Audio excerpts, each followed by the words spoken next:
এখন আপনি ফাঁসি চাইছেন, আপনার পার্শ্ববর্তী দেশে কি ঘটনা ঘটেছে সেইটাকে দেখে শঙ্কিত হয়ে যদি এরকম ফাঁসি দিতে হয়, চলন শুরু করুন। আনিস খানকে, যে সিভিক পুলিশের আমিরে, যে ছাত্র নেতাকে, যে সংখ্যালঘু ভাইটাকে মেরে ফেলেছিল, আপনি তাদের ফাঁসি দিন।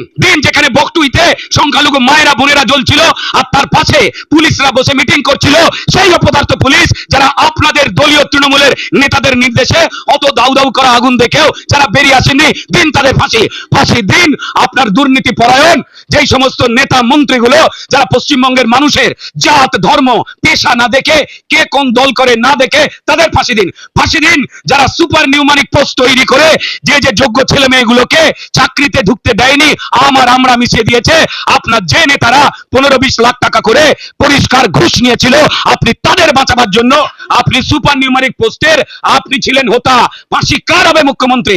ফাঁসি কাটে তো তাহলে পরিষ্কার আপনাদের দলের সবাইকে যেতে হবে।